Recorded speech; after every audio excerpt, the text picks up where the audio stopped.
ketika Allah Subhanahu wa taala menyebutkan tentang sifat-sifatnya Nabi Muhammad sallallahu alaihi wasallam, Allah menyebutkan beberapa sifat dalam ayat yang kita semuanya sering baca, a'udzubillahi minasyaitonirrajim, laqad ja'akum rasulun min anfusikum azizun 'alaihi ma anittum. 1. Harisun 'alaikum. 2. Wabil mu'minina rauf. 3. Rahim. 4. 4 sifat yang disebutkan Nabi Muhammad, yang disebutkan Allah Subhanahu wa taala tentang baginda kita Nabi besar Muhammad sallallahu alaihi wasallam. Telah datang kepada kalian seorang utusan. Apa nih sifat-sifatnya ya Allah? Allah nggak cerita tentang sholatnya yang khusyuk. Allah nggak cerita tentang sodakohnya yang ikhlas. Allah nggak cerita tentang perjuangannya yang gigih. Allah nggak cerita tentang kesederhanaan hidup. Allah nggak cerita tentang kesabaran. Allah nggak cerita tentang ketawaduan. Allah nggak cerita tentang kesyukuran. Akan tetapi yang Allah Subhanahu wa taala ceritakan kepada kita umatnya, kata Allah Subhanahu wa taala, ada 4 sifat paling menonjol dalam diri baginda kita Nabi besar Muhammad sallallahu alaihi wasallam. Pertama, azizun 'alaihi ma anittum, berat baginya musibah yang menimpa kalian. Artinya beliau ikut serta menanggung beban, menanggung penderitaan, menanggung kesusahan yang dirasakan oleh kita umatnya. 1. Harisun 'alaikum, sangat menginginkan kebaikan bagi kalian. Orang yang mikirin banget gimana caranya kalian bisa masuk surga. Orang yang mikirin banget gimana caranya biar kalian gak bikin dosa. Orang yang mikirin banget gimana caranya kalian biar dirahmati, dicintai sama Allah SWT. Harisun 'alaikum, sangat menginginkan kebaikan bagi kalian. Wabil mu'minin, terhadap orang mukmin beliau rauf, gak tegaan, gak tegaan, kesianan, ngelihat si ini kesian, lihat si itu kesian. Rahim, sangat penyayang. 4 sifat disebutkan Allah dalam satu ayat mengenai Nabi besar Muhammad sallallahu alaihi wasallam. Keempat-empatnya menunjukkan kasih sayang Nabi Muhammad kepada kita umatnya, kepada kita umat. Dalam ayat yang lain Allah pun menceritakan, katanya Allah Subhanahu wa taala, a'udzubillahi minasyaitonirrajim, wa ma arsalnaka illa rahmatan lil alamin. Kami utus engkau wahai Nabi Muhammad sebagai bentuk kasih sayang kami kepada segenap umat manusia. Lil alamin, kepada seluruh alam semesta. Jadi Nabi Muhammad bersama dengan kehebatannya dalam berbagai macam aspek kehidupan, akan tetapi yang paling utama dalam diri Nabi Muhammad adalah kasih sayang beliau yang luas tak terbatas, kasih sayang beliau yang banyak menggunung hingga tak terbilang. Wa kana ajwadu bil khairi minar rihil mursalah, kata para sahabat. Nabi Muhammad itu kedermawanannya, kebaikannya, kasih sayangnya seperti angin kala bertiup. Bu, Dek, angin kalau lagi bertiup beda-bedain orang gak? Yang ini jelek nih gak usah kena angin dah. Yang ini nih banyak bikin dosa, kalau angin bertiup dia gak usah kena deh. Ada begitu?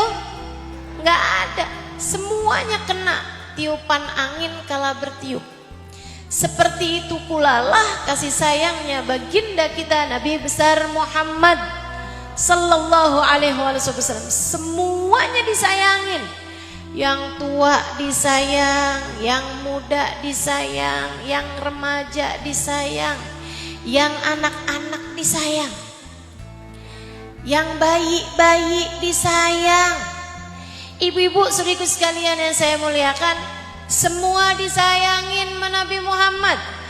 Yang laki-laki disayang, yang perempuan disayang, yang pinter-pinter disayang, yang gak pinter pun juga disayang, yang soleh-solehah disayang, yang belum soleh disayang, bahkan yang pendosa pun disayang. Semuanya disayang. Jadi kamu gak punya alasan, udahlah gak bisa lah saya sih deketin Nabi Muhammad percuma. Saya ini kan banyak dosanya, atau saya ini kan bukan anak pesantrenan, saya nggak ngerti banyak ilmu agama, saya nggak mungkin jadi umat yang disayang sama Nabi Muhammad. Nggak gitu, nggak gitu. Semuanya dimauin sama Nabi Muhammad, semuanya diinginkan oleh Nabi Muhammad, semuanya disayangin oleh Nabi Muhammad sallallahu alaihi wa ala alihi wa sahbihi wasallam. Semuanya disayangi. Ustazah, terus syaratnya apa biar bisa dapat kasih sayangnya Nabi Muhammad? Syaratnya cuma satu, kamu mau dekat sama Nabi apa enggak? Kalau kamunya tinggalin Nabi Muhammad bisa apa? Kalau kamunya memang ogah sama Nabi Muhammad bisa apa? Makanya Nabi Muhammad bilang, man ata'ani dakhalal jannah wa man asani faqad aba. Kullukum tadkhulunal jannah illa man aba. Semua umat saya bakalan masuk surga kecuali yang enggak mau, kecuali yang ogah masuk surga, kecuali yang enggan masuk surga, kecuali yang nolak surga. Tuh silakan surganya. Oh enggak, makasih ya, saya mah lebih mau neraka. Tuh kata Nabi Muhammad, yang begitu modelnya saya bisa apa? Emang dianya kok yang mau-maunya masuk neraka? Emang dianya yang ogah mau masuk surga? Dianya yang gak mau masuk surga. Sahabat nanya, waman ya'ba ya Rasulullah? Emang ada Rasul orang yang enggan masuk surga, orang yang gak mau masuk surga? Ada Rasul. Nabi Muhammad mengatakan, man ata'ani dakhalal jannah wa man asani faqad aba. Siapa yang mau sama aku, siapa yang mau taat padaku, siapa yang mau mendekat padaku, dia akan masuk surga bersama denganku.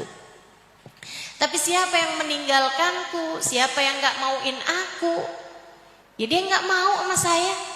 Saya gimana ceritanya mau bisa sama dia? Bu, andai pun seorang guru punya banyak ilmu misalnya, kalau muridnya emang gak mau belajar, bisa apa gurunya? Kan begitu. Demikian pula dengan baginda kita Nabi besar Muhammad sallallahu alaihi wasallam. Semuanya diterima sama Nabi, sebab kasih sayang Nabi luas tak terbatas. Semuanya diterima sama Nabi Muhammad, sebab kasih sayang Nabi Muhammad banyak tak terbilang. Akan tetapi ketika ada seseorang yang menolak Nabi Muhammad sallallahu alaihi wasallam, gimana ceritanya Nabi Muhammad bisa menerima dia? Itu yang selalu saya takutkan. Jangan sampai perbuatan saya, ucapan saya, tingkah laku saya menunjukkan bahwa saya menolak Nabi besar Muhammad sallallahu alaihi wa ala alihi wasallam. Jangan sampai apa yang saya lakukan malah justru dilihat sama Nabi Muhammad sebagai jalan berpaling meninggalkan baginda Nabi besar Muhammad sallallahu alaihi wa ala alihi wasallam. Kasih sayang Nabi Muhammad luas tak terbatas. Yang tua disayangin sama Nabi. Yang tua Nabi sayang. Nenek-nenek, Nabi Muhammad bercanda. Datang seorang nenek-nenek pada Nabi Muhammad. Udah giginya udah jarang-jarang. Rasul, doain saya biar saya masuk surga. Katanya gitu. Nabi senyum tuh ngeliatin si nenek-nenek. Terus Nabi Muhammad bilang, maaf bu, di surga gak ada nenek-nenek. Aduh ya ampun, gitu Rasul nangis. Nabi kemudian bilang, maaf Bu, Ibu nanti kalau masuk surga jadi muda lagi. Gitu Rasul. Sayang sama yang tua. Nabi Muhammad sayang sama yang muda. Sayang bahkan sama anak-anak. Pernah satu waktu Nabi Muhammad lewat di jalanan, ngelihat ada anak poninya lucu, rambutnya bagus. Nabi Muhammad kemudian main-main dengan poni anak tersebut.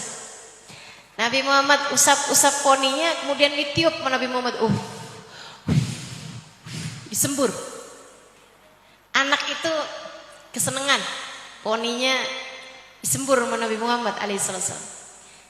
Sejak hari itu sampai dengan dia tua, para sahabat-sahabat, orang-orang di sekelilingnya selalu mencium aroma yang wangi dari rambut beliau, dari poni laki-laki ini sampai di masa tuanya, berkat dari ditiup sama Nabi Muhammad sallallahu alaihi wasallam. Kasih sayang Nabi Muhammad luar biasa besar.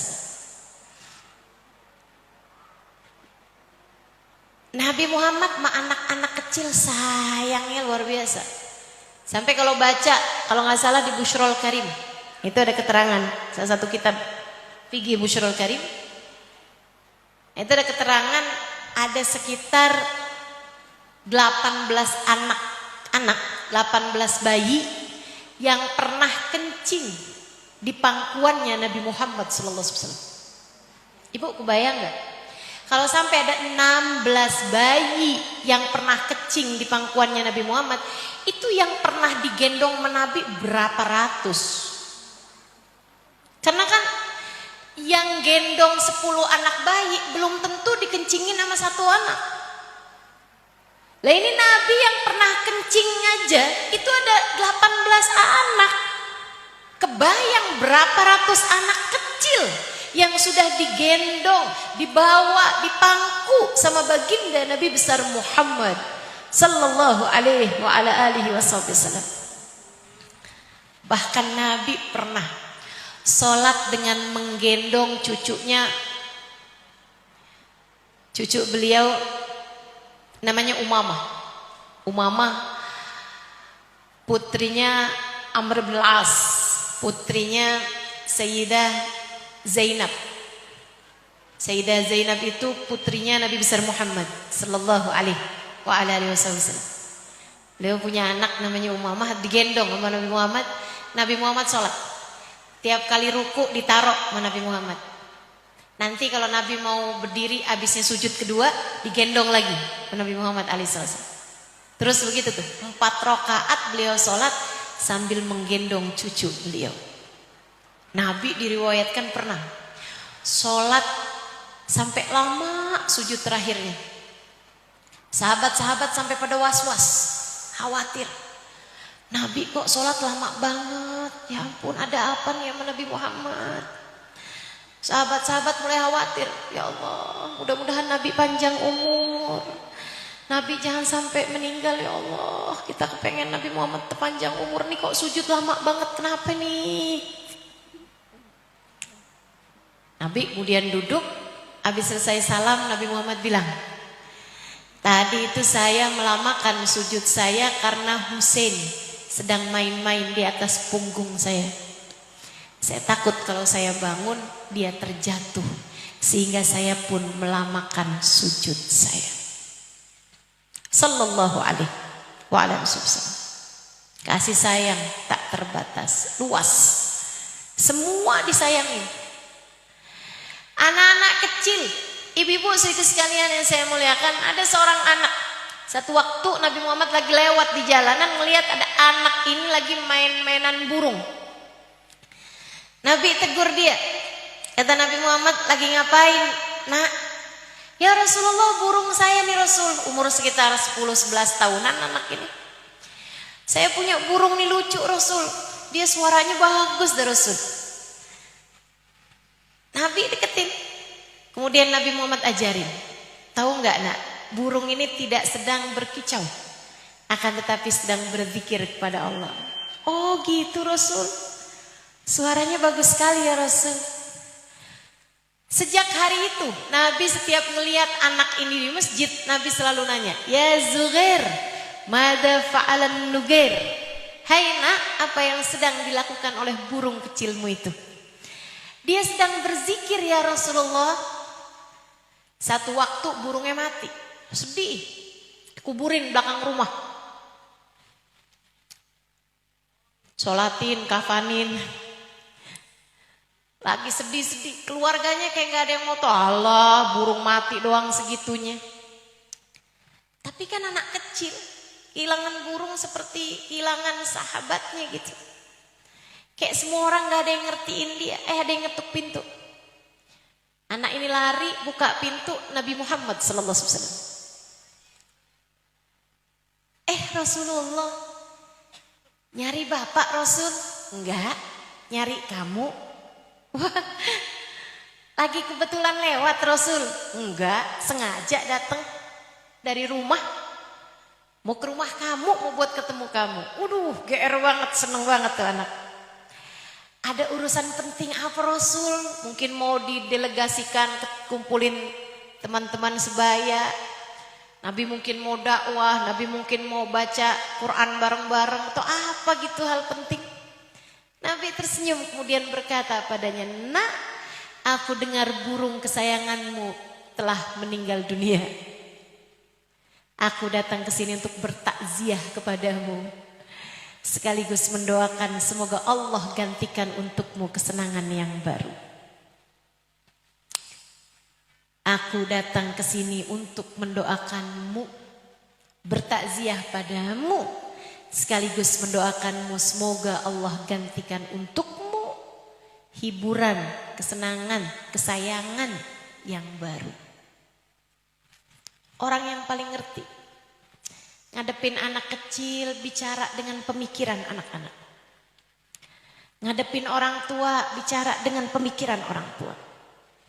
Ngadepin orang pinter bicara dengan pemikiran orang pinter. Ngadepin perempuan berbicara dengan pemikiran perempuan. Ngadepin siapapun Nabi Muhammad selalu tahu bagaimana caranya menyayangi setiap orang. Sallu ala Nabi. Kalau saya baca-baca sejarahnya Nabi, saya jadi ngerti, ya Allah, makasih. Kita udah dikasih Nabi paling pengertian. Kita udah dikasih Nabi paling penuh kasih sayang.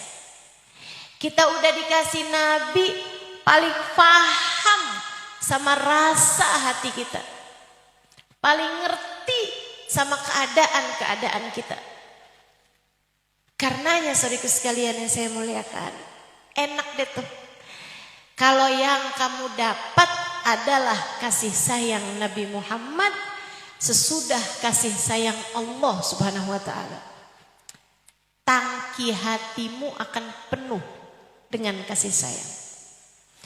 Tapi kalau yang kamu kejar di dunia ini adalah kasih sayang dari seorang manusia, jangan salahkan siapa-siapa jika semuanya hanya akan berujung dengan rasa kecewa. Berharap sama manusia hanya akan membuatmu berjumpa kecewa. Kecuali jika manusia yang kamu tuju kasih sayangnya, yang kamu harap kasih sayangnya adalah pemimpin seluruh umat manusia, baginda Nabi besar Muhammad. Nabi itu siapapun yang datang padanya, mendekat padanya, berharap padanya, akan beliau terima dan kemudian diberi lebih daripada apa yang dia harapkan. Saudara sekalian, kamu kalau minta sama suami kamu, minta 1 juta. Misal, saya kepengen banget beli HP yang baru. Duit saya kurang 1 juta. Misalnya. Bagus kalau suami kamu ngasih seperti yang kamu mau. Misalnya dia bilang, saya kasih ya, tapi bulan ini 500 dulu aja. Baik apa enggak baik? Baik. Udah baik bukan? Udah baik apa belum baik? Baik. Alhamdulillah. Gitu kan? Minta 1 juta dikasih 500. Kalau dibilang, oh kamu minta berapa? 1 juta. Nih, saya kasih 1 juta. Baik apa enggak baik? Baik banget apa baik aja? Baik banget. Nabi Muhammad, kalau kamu minta 1 juta, Nabi ngasihnya 10 juta. Semacam itu. Bahkan bisa jadi 100 juta. Orang gak ada yang datang kepada Nabi, kemudian pulang dalam keadaan kecewa. Sebab Nabi jaruhu lam yudhami. Yang datang kepadanya, yang ada di sekitarnya tidak akan pernah kecewa. Gak akan.